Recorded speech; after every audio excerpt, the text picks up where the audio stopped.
심판에 대하여라면 세상 임금이 이미 심판을 받았느냐는 얘기다. 무슨 말입니까? 여러분과 나는 예수 믿으면서도 아직까지도 세상이 심판받은 걸 깨닫지 못하고 세상에서 잘 살아보려고 온갖 수단과 방법을 다 가리지 않고 살아가는 동시에 하나님 앞에 구하는 것이 고작 세상의 것을 구하지 않습니까? 야, 세상 임금이, 네가 세상에서 잘 살고 싶어? 세상에서 제일 잘 사는 사람은 임금이야. 임금, 왕이라고. 근데 왕도 이미 심판받았어. 예수 안 믿으면 심판받은 거야. 근데 세상이 심판받았는데 왜 세상에다 정함을 주고, 이게 책망이 온다는 거예요. 그래서 세상 것을 버리기 시작해. 우리는 설교도 그래요.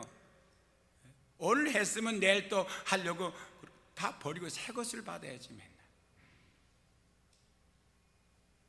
자, 그러면 성령이 임하시면, 빛이 들어오면 세 가지를 깨닫죠. 불신이 되는 걸 깨닫고, 내가 의인 줄 알았더니 내가 의인 아니라는 걸 깨닫게 되고, 세상이 전부인 줄 알았더니 세상이 이미 심판받아 불타 없어지는 걸 알았으니까 떠날 준비해야 돼야 안 돼야 돼요. 그래서 어둠은 아무리 몸부리면 저도 빛으로 들어갈 수가 없습니다.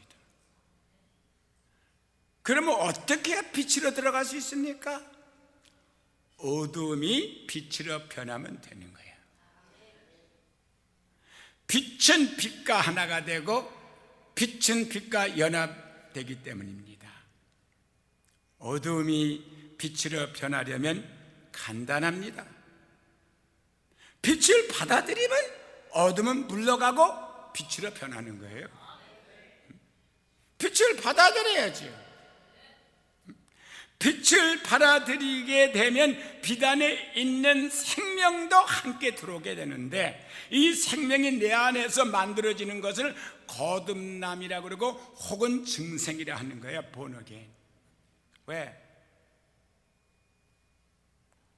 세상에 빛이고 그 빛 안에 생명이 있었고, 바로 그 말씀이 생명이고 그 생명 안에 빛이 있었기 때문에, 그래서 이제는 빛 가운데 살게 되는 거예요. 빛을 받은 과정은 빛이신 예수님을 영접으로 이루어집니다. 그래서 영접하는 자, 곧 그 이름을 믿는 자는 하나님의 자녀가 되는 권세를 주었으니 이는 혈통으로 육정으로 사람의 결혼하지 않고 오직 한 결혼 한 자라 했죠. 그러면 여기서 요한복음 1장 12절 말씀, 영접하는 자, 다 같이 시작. 그 이름을 믿는 자들은 하나님의 자녀가 되는 권세를 주었으니. 자, 그럼 봅시다. 여러분, 하나님의 자녀가 되는 권세는 어떻게 받아요? 또 두 가지잖아요. 그러니까 영접한다는 말하고 그 이름을 믿는다는 말은 똑같은 말이죠. 그래서 영접하는 자 곧 이렇게 말했거든요. 그러니까 영접하는 자라고만 하지 왜 그 이름을 믿는 자라고 했을까요? 이 내용을 알아야 돼요. 여러분, 예술 발음이 돼요. 보세요. 영접한다는 것은 모셔드리란 말이죠. 무조건 안으로 들어보내라는 뜻이 아니에요. 영접은 모셔드리는 거예요. 예? 낮은 자가 높은 자를 모시는 걸 말하는 거예요. 알겠죠? 그럼 왜 예수를 영접해야 됩니까? 그 다음에 나오는 게 그 이름을 믿으라 했잖아요. 그러면 그 이름이 뭘 말해주고 있습니까? 그거는 빌립보서 5장에 가서, 아니 2장에 가서 5절 말씀을 보면 알아요. 너희는 이 마음을 품으라. 곧 예수 그리스도의 마음이니. 그러면 예수 그리스도의 마음은 어떤 마음이었어요? 그는 본래 근본 하나님이셨지만 하나님과 동등됨을 여기지 아니하시고, 하나님을 자기를 안 하시고, 그가 낮아질 대로 낮아져서 육신의 몸을 쓰고 오셨다는 거예요. 사람같이 됐단 말입니다. 어떻게 하나님이 사람이 돼요? 하나님은 창조주고 사람은 피조인데 그는 피조같이 돼서 왔다는 거예요. 그래가지고 어떻게 했습니까? 죽기까지 복종했어. 누구한테? 하나님 아버지한테. 우리 보고 이 마음을 품으라 그랬어요. 지금 복종하셨으니 어디까지 복종했느냐? 십자가에 못 박아 죽으심이라. 자, 이제 죽었습니다. 예수가 그냥 죽은 게 아니에요. 아버지의 말씀에 명령에 순종해서 죽은 거예요. 복종했어요. 그랬더니 하나님이 어떻게 했죠? 이러므로 하나님이 저를 지각, 이제부터 그 이름이란 걸 잘 아셔야 돼요. 지극히 높여 하늘에 있는 것들과 땅에 있는 것들과 땅 아래 있는 모든 이름 위에 뛰어난 이름을 주사 그들 하여금 무릎을 꿇고 예수를 주라고 신하여, 이제 주라고 신 게 거기 나오죠. 하나님께 영광을 돌리게 하시니라. 이 말씀이 뭐냐면은 예수는 이 땅에서 멸시와 천대받고 결국에는 죽임을 당했지만 그는 복종했다는 게 하나님께. 그랬더니 하나님이 그를 높이셔서 가장 높은 자를 만들어 우주에서. 그래서 하늘에 있는 자들이 누굽니까? 피조잖아요. 그 피조는 천사들이에요. 땅에 있는 생물은 누굽니까? 사람들이잖아요. 땅 아래에 있는 그 생물은 뭡니까? 귀신들, 악령들이잖아요. 전체가 무릎을 꿇고 예수를 주라고 신하게 된 거예요. 그래서 그 이름을 영접하라는 말은 이런 대단한 그 이름을 받아들이라는 거예요. 예수가 가장 높은 분인 것을, 나는 그 밑에서 그를 섬긴 걸, 이걸 받아들이라는 거예요. 덮어놓고 이름을 믿습니다, 예수를 믿습니다, 귀신 나가면 이러는 게 아니죠. 내가 예수 이름을 받아들였으면 그분의 신분답게, 이름답게 우리는 모셔야 되는 거라는 거예요. 그래서 영접하라 그런 거예요. 그리고 입으로 주라고 신하라 그런 거예요. 여러분과 내가 그렇게 예수님을 대해드리고 사느냐 이 말이에요.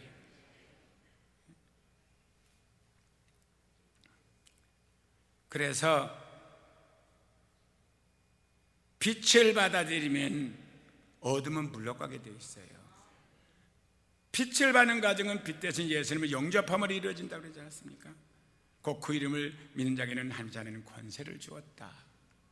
그래서 예수만 영접하면은 여러분과 나는 바로 빛의 사람이 되는 거예요. 종은요, 영원히 하나님 집에 거하지 못하지만 아들이기 때문에 아버지 집에 들어가게 되는 겁니다. 아멘. 그러면 어둠은 무엇일까요?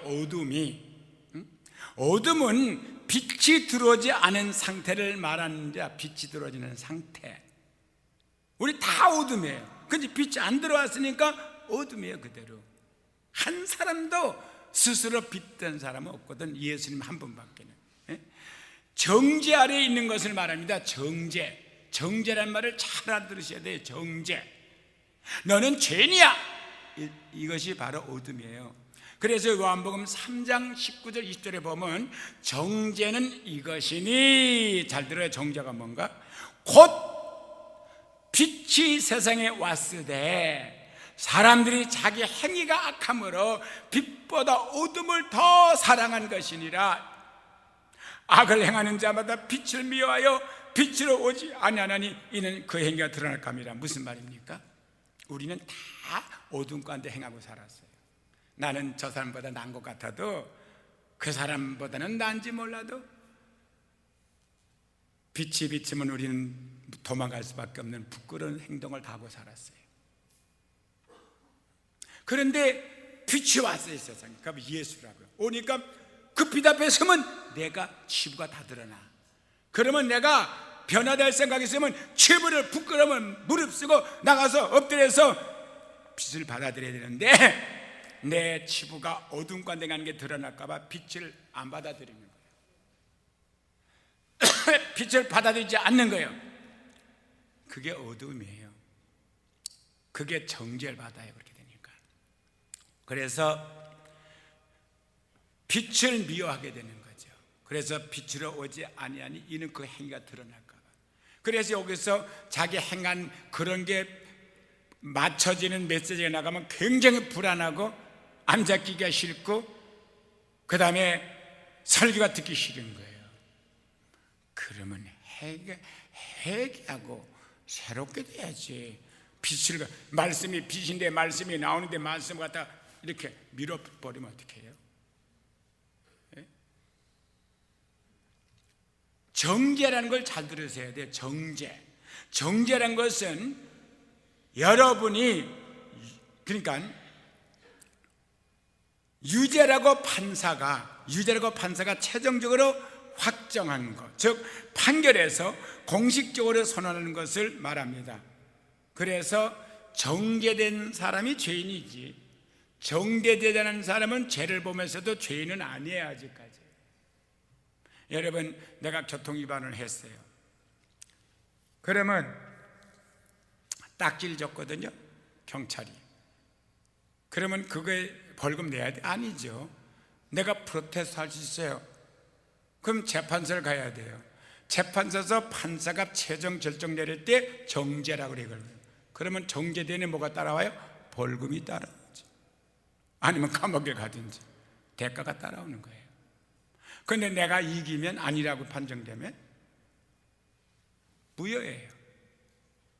그러니까 정죄는 죄를 유죄로 인정됐을 때, 그리고 최종 공식적으로 선포됐을 때 그걸 정죄라고 그래요. 그러면 공의법대로 죄인은 처벌받아야 하는 것이니, 유죄 판결을 받는 사람이 감옥에 가서 처벌을 받는 것처럼 하나님 앞에 정죄받은 사람은 결국에는 영혼의 교도소인 지옥에 처벌받는 것이 영혼의 세계에 지배하는 법이에요. 알아들으셨어요? 사실 하나님의 빛이 없는 사람은 이미 정죄받은 상태에서 살아갑니다. 이미 죽은 다음에 받는 게 아니라 지금 살아생전에 이미 정죄, 너는 죄냐 결정됐어요.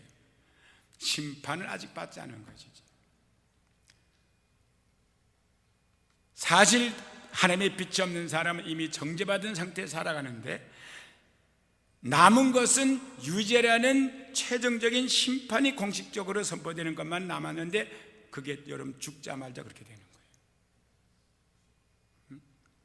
신약 성경에는 정죄란 단어와 판단이란 단어가 죄와 관련돼서 많이 언급됩니다. 또 심판과 징계라는 단어도 죄와 관련해서 많이 언급되고 있어요. 그러면 잘 들으셔야 돼요. 판단 뭡니까? 잘했어, 못했어, 이거 죄야, 죄가 아니야, 이거 판단. 그 다음에 정죄는 뭐냐? 넌 죄인이야, 넌 의인이야. 그거는 심판이에요. 아니, 정죄예요. 너 죄인이야, 정죄라고요. 근데 성경을 보시면 신학적 전체에 예수를 영접한 사람, 믿는 사람은 절대로 어떤 죄를 보면서도 정죄라는 말을 쓴 적이 없어요. 뭘 썼을까요? 판단을 썼어요. 그리고 판단이란, 판단받은 사람, 죄를 짓고 죄라 판단받았어요. 절대로 심판받는다는 심판의 말을 안 써요. 뭐라고 썼을까요? 그 다음에 징계를 써요. 징계. 그 징계는 이 땅에 있을 때만 하나님이 징계하시는 거예요. 근데 심판은 영원이에요. 알아들으셨어요? 이제 그건 물질 세계 이상 영원한 세계에서까지 가는 거예요. 그러면 성경을 보여드릴게, 보시고 여러분들이 예수를 되신 대로 확실히 믿으셔야 돼요. 그러면 정죄, 불신자의 정죄와 심판을 보여드리겠습니다. 불신자. 요한복음 3장 16, 18절은요 불신자에게 전하는 복음입니다. 하나님이 세상을 이처럼 사랑하사 독생자를 주셨으니 이는 저를 믿는 자마다 멸망치 않고 영생을 얻게 하려 하심이라 그랬습니다. 하나님이 그 아들을 세상에 보내신 것은 세상을 심판하려 하심이 아니요 저로 말미암아 세상이 구원을 받게 하려 합니다. 저는 누굽니까? 예수를 말합니다. 예수를 말미암아 구원받게 합니다. 근데 세상을 심판하려 하심이 아니요 할 때 그 심판이라는 말을 본래 헬라어로는 뭐렇게 되냐면 정죄라고 되어 있습니다. 예수님이 이 땅에 온 것은 우리가 다 죄를 짓고 살았는데 그걸 정죄하러, 넌 죄냐? 그래 온 게 아니라 우리를 구원하러 오셨단 말이에요. 그래서 심판을 하시면 아니요 저로 말미암아 세상의 구원을 받게 하려 하심이라. 그 다음에 18절에 저를 믿는 자는 심판을 받지 아니하는 것이요, 즉 정죄를 받지 않는 것이요, 믿지 아니하는 자는 하나님의 독생자 이름을 믿지 아니하므로 벌써 심판을 받은 것이라. 보세요, 벌써 정죄함을 받았다는 거예요. 그래서 여러분 죽는 순간에 여러분들은 심판받고 불못으로 음불이 떨어지는 거예요. 그런데 믿는 사람은 정죄함을 받지 않았기 때문에 우리는 세상을 떠나자마자 아브람, 저기 누구지, 나사로 같이 낙원에 가는 거예요. 할렐루야. 그러니까 요한복음 1장 12절에 아까 말씀한 같이 영접을 해야 되죠. 영접하는 자, 곧 그 이름을 믿는 자들에게는 하나님의 자녀가 된 권세를 주었다. 그러면 여기에 영접이란 말은 바로 그 이름을 믿는 것인데, 그 이름은 뭡니까? 가장 높은 자의 이름이잖아요. 그러니까 그분을 영접해야지요. 영접했으면 내 삶이 그분을 의식하며 살아야죠. 그분이 내 안에 계시니까. 그래서 로마서 5장 18절 19절에 보면요, 그런즉 한 범죄로 많은 사람의 정죄에 이른 것 같이 의의 한 행동으로 말미암아 많은 사람의 의롭다 하심을 받아 생명에 이르렀느니라. 무슨 말입니까? 여기 한 범죄가 뭡니까? 한 사람의 범죄, 즉 아담의 범죄로 말미암아 많은 사람이 다 정죄, 이건 정죄예요. 판단이 아니에요. 정죄입니다. 그건 정죄받은 사람은 심판받고 지옥 떨어져요. 그러니까 아담의 자손은 다 지옥 갈 사람이에요. 여러분들 나도 다 지옥 갈 사람이었다고요. 그런데 이와 같이 한 사람 때문에 다 정죄받고 사망 이른 것 같이 의의 한 행동으로 말미암아 많은 사람의 의롭다 하심을 받아 생명이 이르게 됐다. 그럼 한 행동은 또 뭐예요? 예수 그리스도의 행동. 그가 육신의 몸을 쓰고 오셔서 아버지과 동등됨을 다 버리시고 죽기까지 복종의 십자가 못 박아 죽으신 것, 그 한 행동, 그게 순종입니다. 때문에 우리는 다 생명에 이르게 됐다는 거예요. 한 사람의 순종치 아니함으로 많은 사람이 죄인인 것 같이, 죄인 됐다는 건 정죄 받았으니까 죄인이 됐죠. 한 사람의 순종하심으로 많은 사람이 의인이 됐다. 죄인이 의인이 돼버린 거예요. 이제 잘 들으셨죠? 자, 이제 그러니까 이거는 불신자가 정죄를 받고 결국은 심판받는 거죠. 근데 믿음으로써 우리는 의인이 됐고 우리는 심판을 이지 않는 것이죠. 그러면 이제 보겠습니다. 믿는 자의 판단과 징계. 아까 보면 정죄는 반드시 심판이 오죠. 이번에는 믿는 자의 판단과 징계에 대해서 말씀드릴게요. 그럼 믿는 자가 왜 판단이 필요하고 징계가 필요했습니까? 믿으니까 정죄는 필요 없지만은 잘못했으면 잘못된 게 인정돼야 되니까 판단을 해야죠. 그리고 판단을 받았으면 거기에 대한 대가가 따라야 되니까 심판은 받지 않지만 예수 믿어서 징계는 받아서 혼 좀 나야 되지요. 알아들으셨어요? 그래서 예수 믿는 사람이 이 땅에서 그렇게 힘들게 사는 거예요. 맨날 얻어맞으면서. 그러면 내 새끼 내 자식 내가 안 때립니까? 바로 키려면 때리지.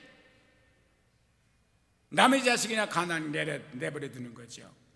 우리가 율법은 신령한 줄 알거니와 나는 육신에 속하여 죄 아래 팔렸다. 나의 행하는 것을 내가 알지 못하노니 그 원하는 이것은 행하지 아니하고 도리어 미워하는 것을 행한다. 내 속사람은 말이야. 이 사람은 예수 믿는 사람이에요. 그건 영혼이 살아났어요. 그래서 영이 살아서 하나님을 말씀을 들을 줄 알고 하나님을 볼 수가 있는 사람이에요.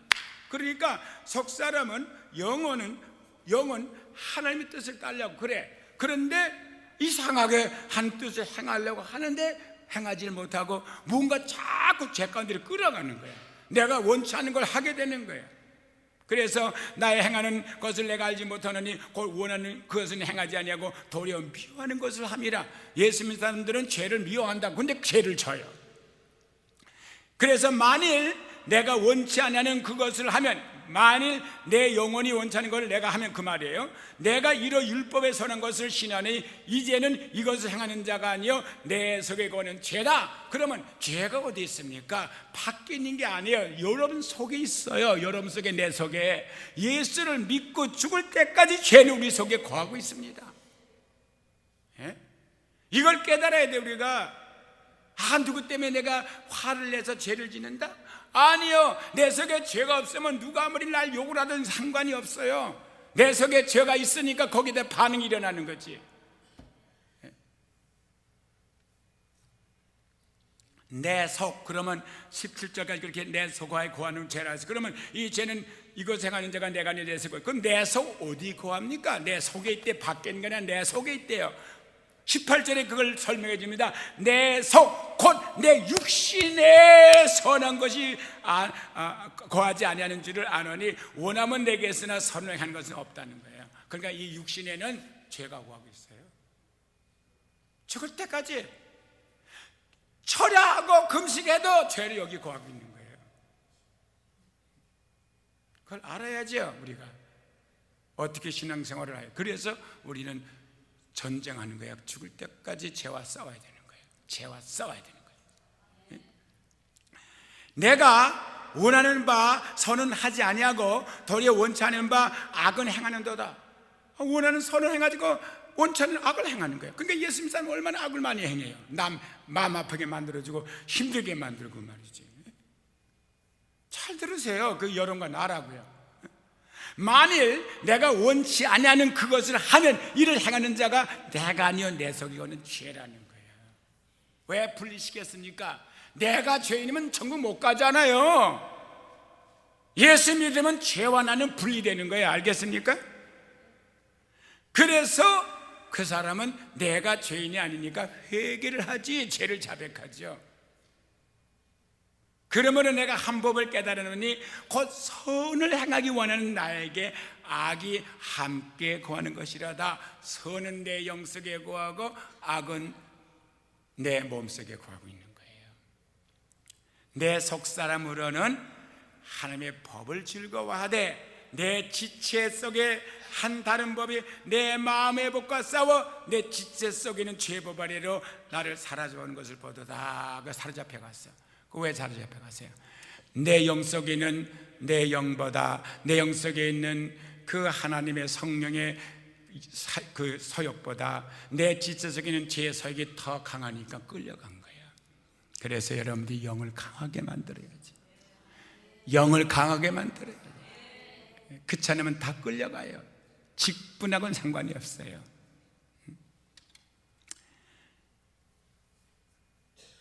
오호라 나는 공고한 사람이로다. 이 사망의 몸에서 누가 나를 건져내랴. 기가 막힌 거야. 거듭나서 하나님 뜻대로 살고 싶은데 뜻대로 사는 건 찌뿔도 없고 맨날 마귀가 하는 대로 죄의 질질 끌려다니고 있어요. 얼마나 비참해요. 그러니까 25절 가서 마지막에 이렇게 바울이 말하는 거야. 우리 주 예수 그리스도로 말미암아 하나님께 감사하리로다. 그런 중 내 자신이 마음으로는 하나님의 법을 육신으로는 죄법을 섬긴다. 육신은 죄법을 섬겨요. 마음은 하나님의 법을 따른다고요. 근데 왜 감사냐? 예수 그리스도 아니면 우리는 지옥 갈 수밖에 없다 그 말이야. 근데 예수 그리스도로 말미암아 그분이 우리 죄를 다 사해 주셨기 때문에 그의 피로 말미암아 의인이 돼서 가는 거예요. 아시겠어요? 그래서 자랑할 사람이 하나도 없어. 예. 그러니까 그럼 뭐야? 천국은 간다는 거지. 그렇죠? 예수 믿으면. 그렇죠? 그런데 내가 예수 믿고 나서 변화된 다음에 내 삶의 목표와 목적이 뭡니까? 천국은 믿음으로 가게 된 거고 이 땅에 사는 목적이 뭐냐 말이야. 그것은 세상의 빛이 돼야 되는 거예요. 세상의 빛이 돼야 다른 사람을, 나뿐만 아니라 다른 사람을 천국으로 데려갈 수 있지. 제일 먼저 부부라면 내 아내를, 아내라면 내 남편을, 부부는 내 자식을, 내가 빛이 돼야 자식을 천국으로 데려가죠. 알아들었어요? 그래서 너희는 빛 가운데 행하라 그런 거예요. 천국 가기 위해서 보다도 너는 믿음으로 천국 간다는 거 빛이 들어가 있어. 근데 육체성은 죄가 거예요. 그래서 내 영으로서 육체 서역을 쳐서 복종시키라 그랬잖아요. 그러면 내 영이 강해야 할 수 있지. 내 영이 약한데 어떻게 강자가 약한 자를 복종시키지 약자가 강자를 어떻게 복종? 그러니까 맨날 육체에서에게 영을 복종시켜서 영이 육체를 따라가니까 죄를 짓는 거예요. 그러니까 하나님께서 말로 안 되니까 그 다음에는 때리는 거예요. 때리는 거예요. 자, 이번에는 로마서를 말고 히브리서 12장 1절 10절 보면 피지마 듣기만 하세요. 이러므로 우리에게 구름같이 둘러싼 허다한 증인들이 있으니, 증인, 모든 무거운 것과 얽매기 쉬운 죄를 벗어버리고 인내로서 우리 앞에 당한 경주를 경주하며, 천국 가는 게 경주예요. 믿음의 주여 또 온전케 하시는 예수를 바라보자. 저는 그 앞에 있는 즐거움을 위하여. 그 앞에 있는 즐거움이 뭐예요? 하늘의 영광이죠. 천국 가서 그 복된 삶 사는 거. 그래서 예수를 바라보고 그 앞에 있는 즐거움을 위하여. 그러나 하나님 우편에 앉으셨잖아요 벌써. 그러니까 예수를 바라보자. 그리고 그 앞에 있는 즐거움을 바라보고 즐거움을 위하여 십자가를 참으사 부끄러움을 괴치 아니하시더니 하나님 보좌 우편에 앉았다. 그 설명이 나왔죠. 너희가 피곤하여 낙심치 않기 위하여 죄인들의 이같이 자기에게 거역한 일들을 참으신 자를 생각하라. 그러면 우리가 죄인들이었잖아요. 그런데 하나님이 참으셨잖아요. 그렇죠? 생각하라. 너희가 죄와 싸우되, 우리가 죄하고 싸웠다는 거야.